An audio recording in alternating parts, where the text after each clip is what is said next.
kufikiria kwa nguvu sana ama kwa makini, lakini wakati unapoongea jambo wakati wake, hilo jambo huwa linashika na linaeleweka zaidi.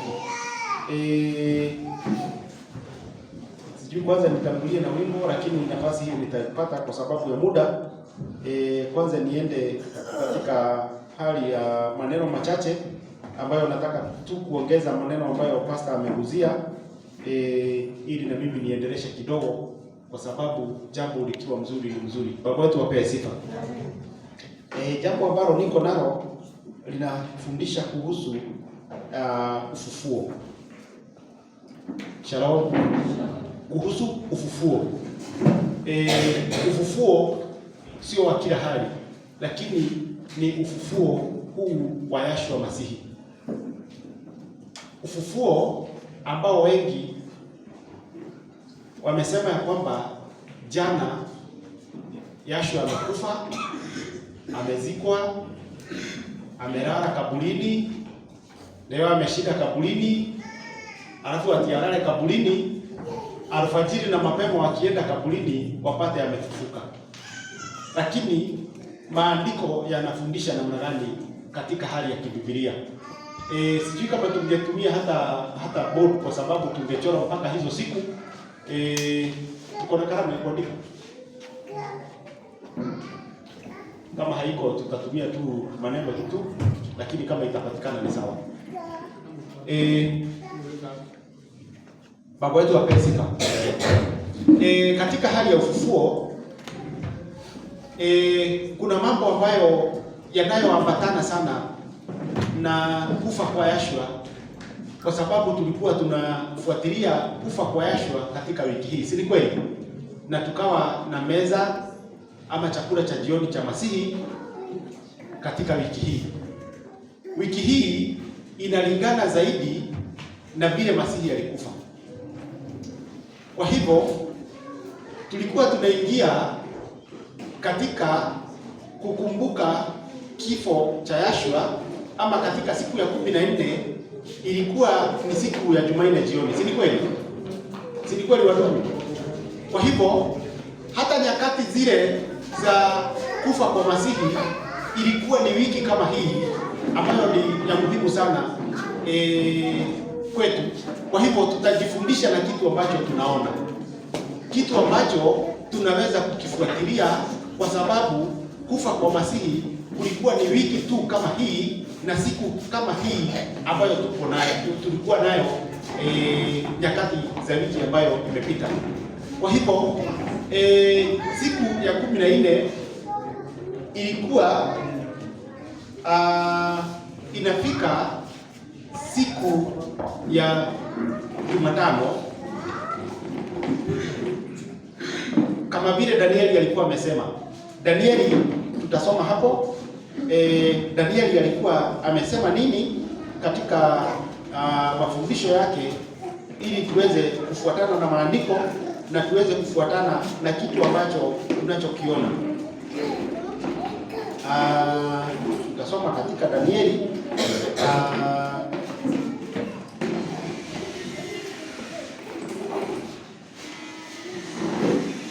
Danieli ni 9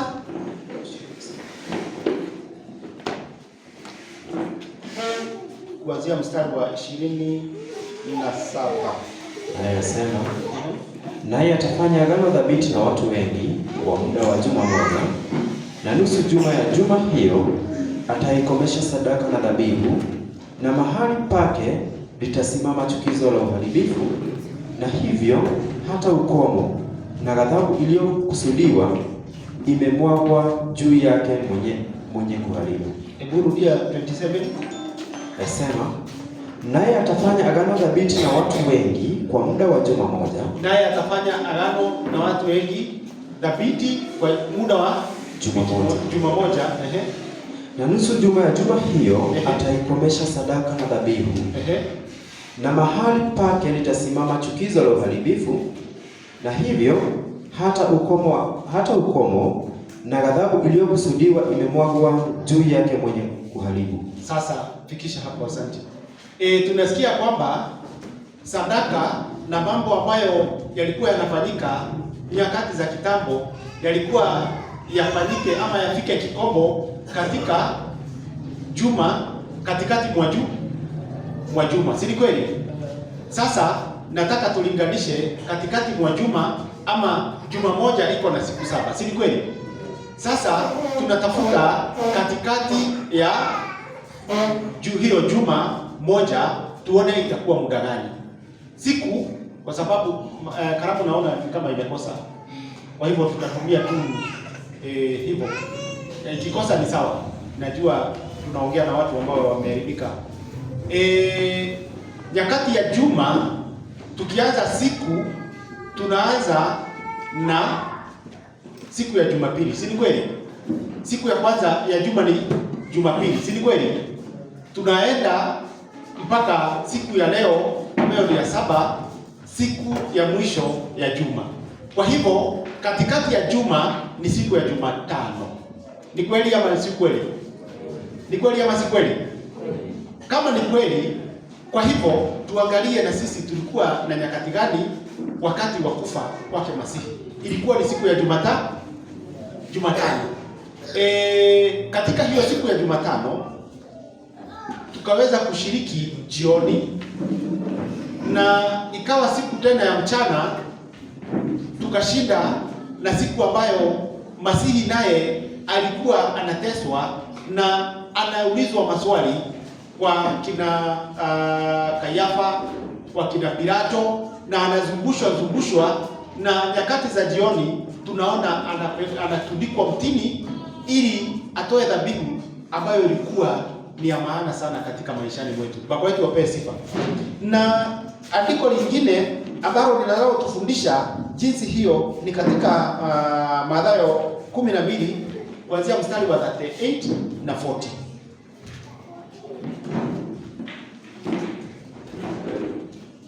Kuanzia 38 mpaka 40. Hapo baadhi ya waandishi na Mafarisayo wakamjibu wakasema, Mwalimu, twataka kuona ishara kwako. Akajibu akawaambia, kizazi kibaya na cha zinaa chatafuta ishara, wala hakitapewa ishara ila ishara ya nabii Yona. Kwani kama vile Yona alivyokuwa siku 3 mchana na usiku katika tumbo ya nyangumi, hivyo ndivyo Mwana wa Adamu atakavyokuwa siku 3 mchana na usiku katika moyo wa nchi.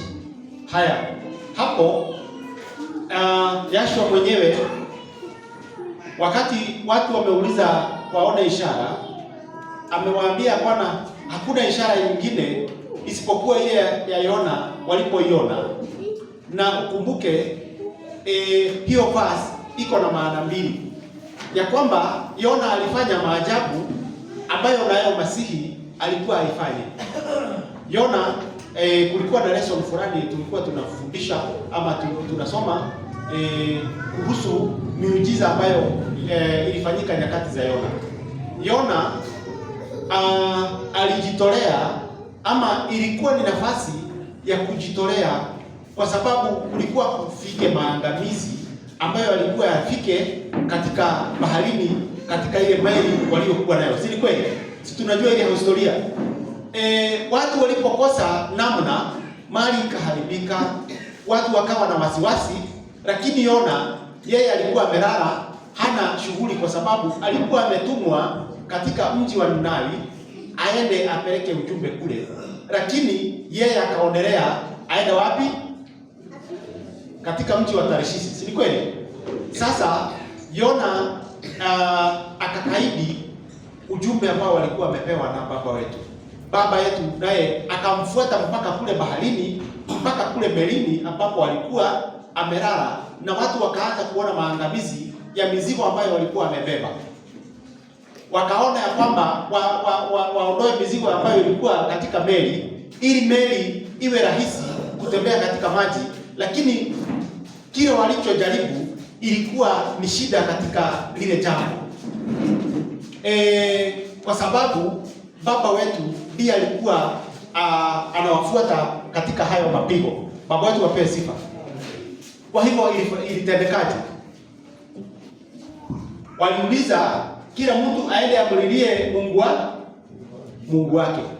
Lakini Yona bado wakiwa kule wakasema ya kwamba kuna mtu mwingine ambaye yuko huku na yeye hatumuoni hapa. Wakamuita, naye Yona alipokuja na kajua hatua ama hatia ambayo walikuwa naye, akaweza kujitoa nafsi yake ili aokoe wengine.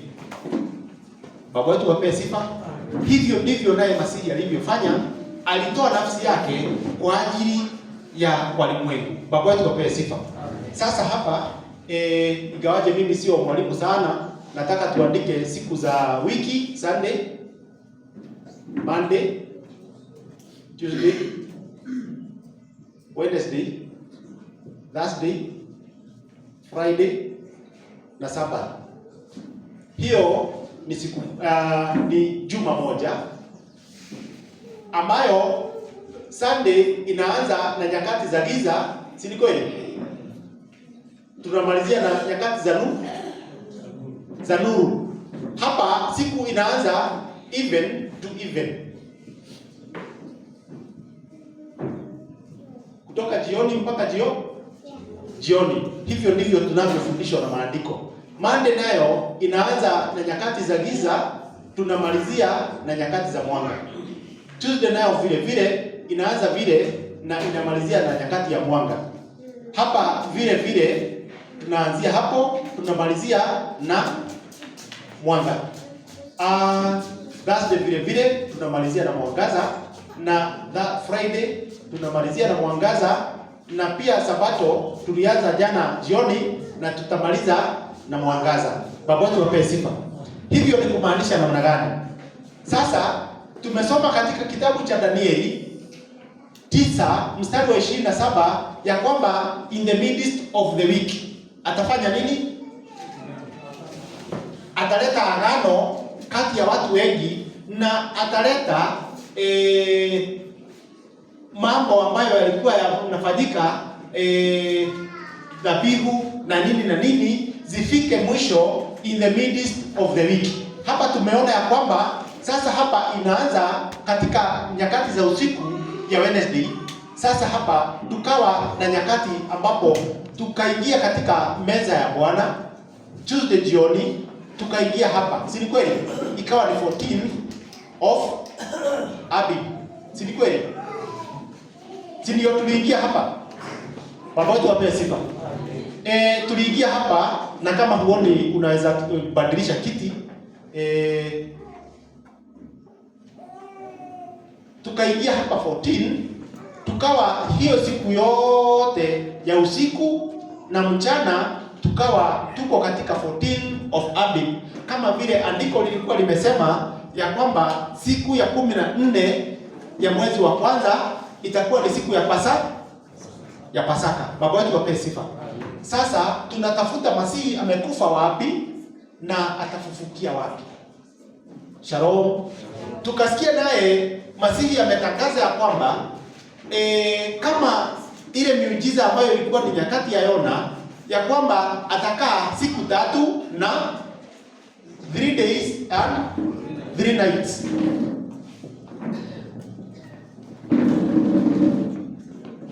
Days and 3 nights.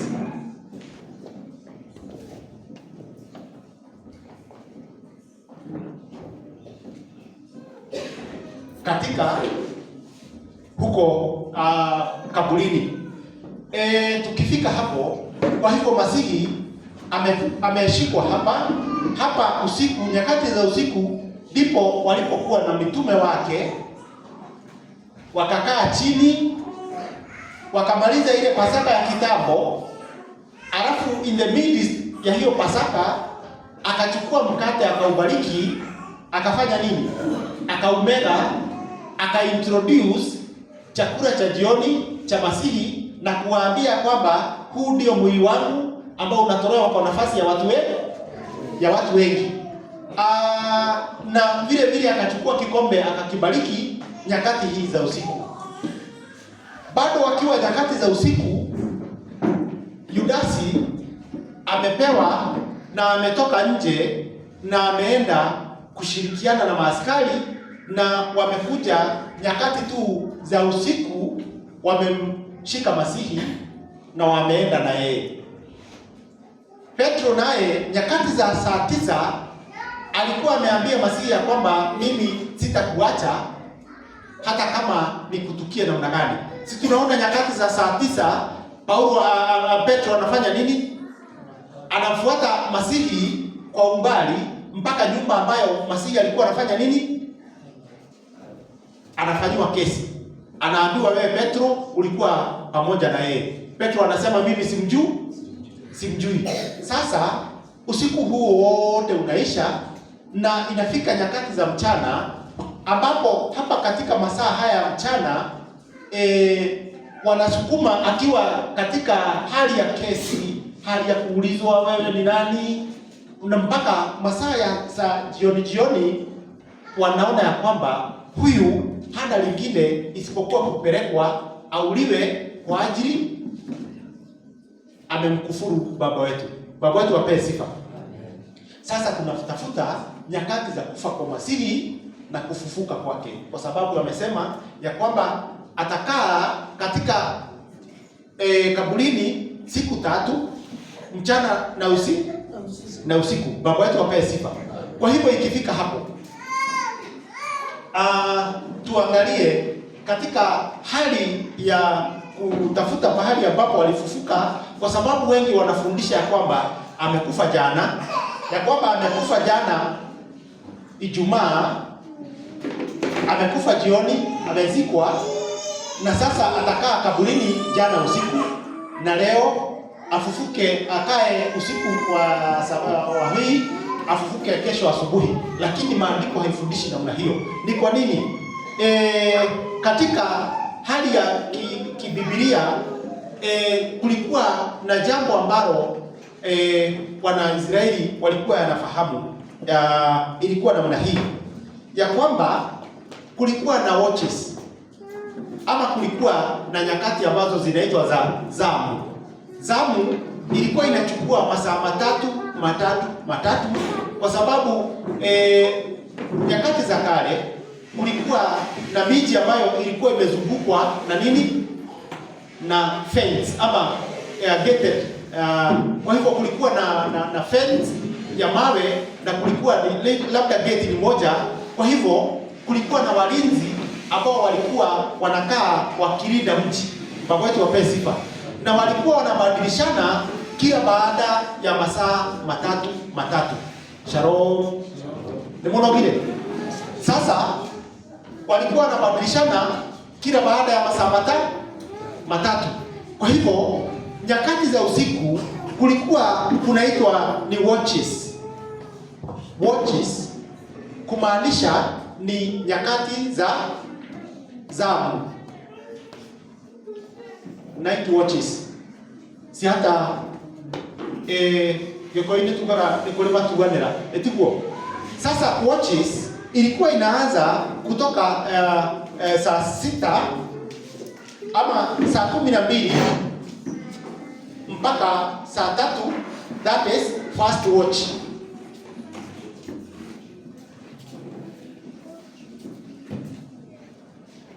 Shalom.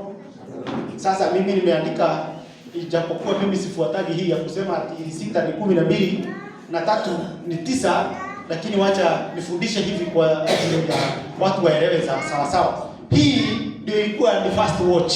Kuanzia saa 12 jioni mpaka saa 3 usiku, hiyo inaitwa first watch. Kuanzia saa 3 mpaka saa 6 inakuwa ni second watch. Shalom. Kuanzia saa 6 mpaka saa 9 inakuwa ni third watch. Kuanzia saa 9 mpaka saa 12 asubuhi inakuwa ni fourth watch. Kwa hivyo ilikuwa imegananishwa mara ngapi? Mara 4. Si kweli? Masaa matatu. Sasa ikifika mchana kulikuwa kuna kitu ambayo ilikuwa inaitwa third hour, fourth hour, fifth hour. Sasa hapa tunaingia katika hali ya mchana hour. Sasa nayo inaanza kuanzia saa 12 asubuhi mpaka saa 3, hiyo inaitwa first hour.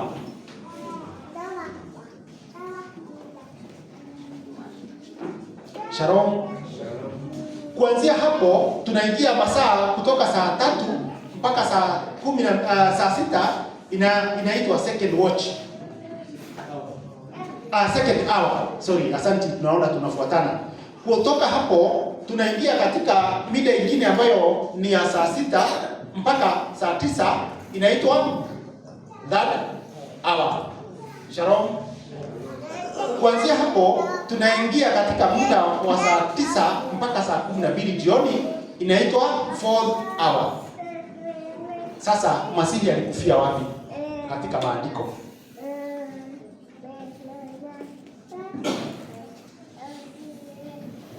Tusome katika kitabu cha Yohana 19:31 to 42. Yohana Injili 19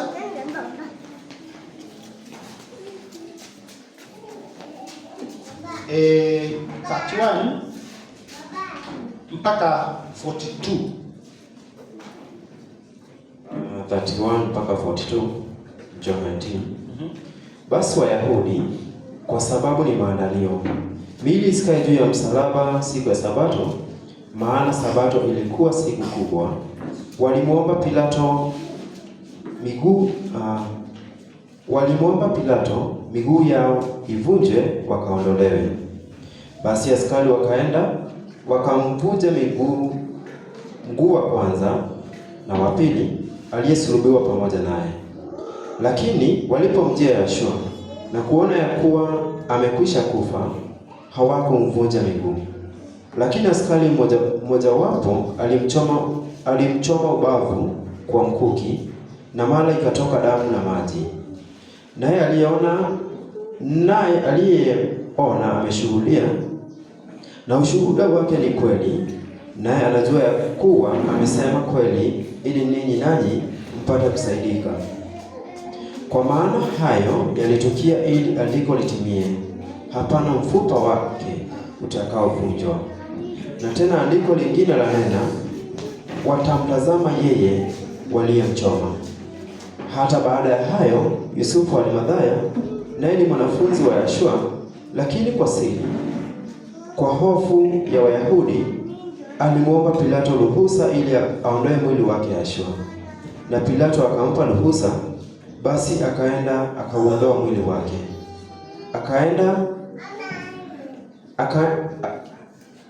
Akaenda Nikodemo, naye yule aliyemwendea usiku hapo kwanza, akaleta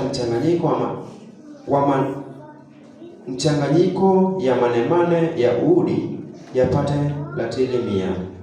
Basi wakautoa mwili wake Yoshua, wakaufunga sada ya kitani pamoja na yale manukato, kama ilivyo desturi ya Wayahudi katika kuzika. Na pale aliposulubiwa palikuwa na bustani, na ndani ya bustani mna kaburi jipya ambalo hajatiwa bado mtu yeyote ndani yake. Humo basi, kwa sababu ya maandalio ya Wayahudi, wakamweka Yoshua, maana lile kaburi lilikuwa karibu. Baba wetu wapewe sifa. Sasa nyakati za saa 9 wameenda kuangalia watu ambao wamesulubiwa pamoja, na wamepata tayari Masihi amefanya nini? Amekufa, si kweli? Wengine wezi ambao walikuwa kando yake, kwa sababu walikuwa wamesulubiwa pamoja na hawakuwa wamekufa, ilibidi wavunjwe miguu ili wafanye nini? Wafe. Baba wetu wapewe sifa. Ilibidi wavunjwe miguu.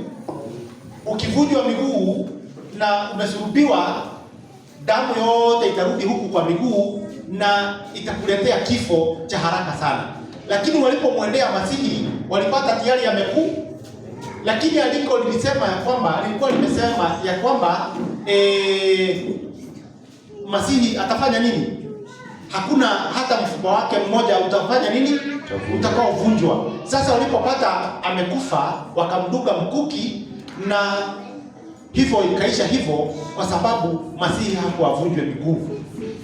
Walipopata kwamba amekufa, wakamtoa mtini, Yosefu wa Arimathea na nani mwingine na Nikodemo, wakampeleka kaburini mida ambayo tumesikia ni ya third hour. Kwa hivyo kuanzia saa 6 mpaka saa 9 dunia yote ikajaa giza, wakampeleka kaburini. Baba wetu wape sifa. Ikana itugo tuthomaga. Walipompeleka kaburini, sasa hapo tunaanza kuhesabu nyakati za 3 days and 3 nights akiwa kaburini. Sasa tuanze kuona ya kwamba tumesikia hapa ya kwamba hii ni siku takatifu ambayo ilikuwa ni ya Passover. Na siku nyingine ambayo inafuatia tumesikia ilikuwa ni high day Sabbath. Si ndivyo ilivyo? Tumesikia high day Sabbath. Kwa hivyo wamefanya haraka katika hii siku kabla ya kuandaa sabato nyingine ambayo imepatikana katika nyakati za Thursday, ili wampeleke kaburini, kwa sababu hii siku ya high day Sabbath hakungewezekana kufanyika kazi yoyote. Sasa watu wamekuja na mafundisho ya uongo, wakafundisha kwamba Masihi amekufa Friday ili akuwe katika nyakati za Sabato, lakini tunajua kwamba katika juma hilo kulikuwa na Sabato mara ngapi? Mara 2. Kulikuwa na hii Sabato ambayo inaanzia siku za mikate ambayo haijatiwa chachu. Katika kitabu cha Leviticus chapter 23, wacha tusome hapo ili tuelewe, nikifupisha maneno yangu zaidi ili kwa ajili ya muda ambao tumepewa. Leviticus chapter 23, kuanzia mstari huo tuone sabato hiyo inakuja kwa ajili gani. Anzia mstari wa 5.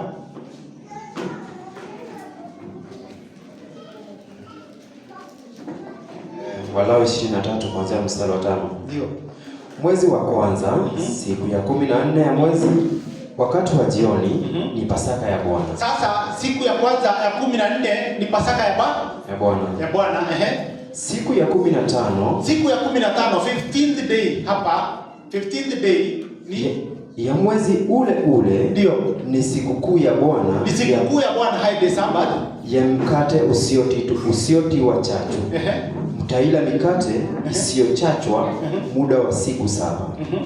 Siku ya kwanza mtakuwa na kusanyiko takatifu. Sasa ni hii siku ya kwanza ya mikate ambayo haijatiwa chachu, mtakuwa na kusanyiko takatifu. Msifanye kazi yoyote ya utumishi. Lakini mtasongeza sadaka za Bwana kwa njia ya moto siku ya 7. Ndio. Siku ya 7 ni kusanyiko takatifu, msifanye kazi yoyote ya utumishi. Sasa wataanzia hapa mpaka siku ingine 7, na siku ya mwisho tena itakuwa ni sabato nyingine. Baba wetu wape sifa. Sasa tumesikia kwamba hiyo juma ilikuwa na sabato 2. Sasa wameharakisha kumpeleka Masihi kaburini ili wasiwe katika kazi yoyote katika siku ya sabato. Baba wetu wape sifa. Sasa Masihi amekaa kaburini kuanzia siku ya Jumatano jioni, amekuwa Thursday night mpaka Thursday mchana. Si hiyo ni first day. Ameenda Friday mpaka jioni, hiyo ni second day, na usiku pia asukume mpaka sabato yote, hiyo ni siku 3, itafikisha 3 days and 3 nights. Baba wetu wape sifa. Kwa hivyo wale wanaofundisha ya kwamba amekufa jana jioni, alale kaburini, ashinde kaburini na alale kaburini ati sasa kesho wataamka wampate amefufuka, hiyo ni mafundisho ambayo ni ya uongo. Lakini mafundisho ya kweli tumeangalia katika wiki hii vile imekuwa katika tuko na mfano mzuri sana ambao tumekuwa nao katika wiki hii. Tufundisho ya kwamba wiki hii ilikuwa ni kama wiki ambayo Masihi alikufa na akafufuka. Sasa jioni wakangoja hapa wakangoja mpaka jioni ya Sabato sasa ya wiki Sabato, mpaka jioni ikiisha, sasa waende kaburini wakaangalie kaburi. Lakini walipoenda kaburini walipata Masihi huko, walipata ya kwamba amefufuka. He has risen, ya kwamba hawakumpata akifufuka, hawakumpata ya kwamba ndio anajitayarisha kufufuka, lakini walipata kaburi likiwa wazi, amefufuka. Sasa hiyo inatuonyesha ya kwamba Wednesday was the day of the crucifixion. Baba yetu wape sifa. Hiyo jambo inatufikisha mpaka hapa, ili wakati watakapokuwa wanaenda at the end of the Sabbath, katika Mathayo 28, ndio nimalize nisiharibu muda, kwa hata wekodo mwega tukoro ningeni mwendo ngitorahithia. Mathayo 28, sorry. 28 mstari wa kwanza. Ndio. Sema. Hata Sabato ilipokwisha, ikipambazuka siku ya kwanza ya juma, Mariamu Magdalini na Mariamu yule wa pili walikwenda kulitazama kaburi. Na tazama, palikuwa na tetemeko kubwa la nchi, kwa sababu malaika wa Bwana alishuka kutoka mbinguni, akaja akalivingisha lile jiwe akalikalia. Haya, nisomee Yohana chapter 20 verse 1.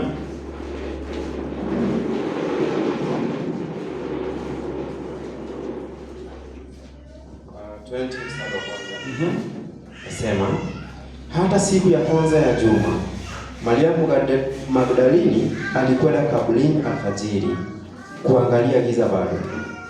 Akaliona lile jiwe limeondolewa kaburini. Basi akaenda bio, akafika kwa Simoni Petro na kwa wale wanafunzi na kwa yule mwanafunzi mwingine ambaye Yeshua alimpenda, akawaambia, wamemuondoa Bwana kaburini, wala hatujui walikomweka. Sasa baba wetu wape sifa. Tumesikia ya kwamba wamegoja nayo Sabato iishe at dawn. Ukiangalia hilo jambo Wayahudi walikuwa wanalifahamu, kwa sababu watu wengine wanafundisha kwamba ati wameamuka Sunday morning amefufuka hapo. Lakini tunaona ya kwamba wakati Sabato imeisha, kwa sababu lazima angetumia first day na first night, second day na second night, third day na third night.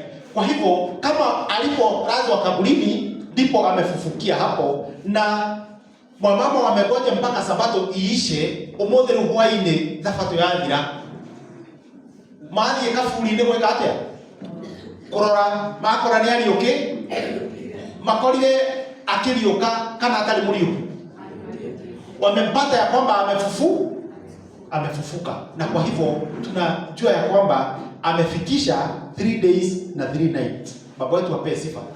Kudon, at dawn, unaweza soma ya Kizungu ikuonyeshe at dawn ya kwamba amefufuka at dawn, lakini dawn inamaanisha ya kwamba dawn inaanzia kitu kingine kipya, kama vile tumetoka katika sasa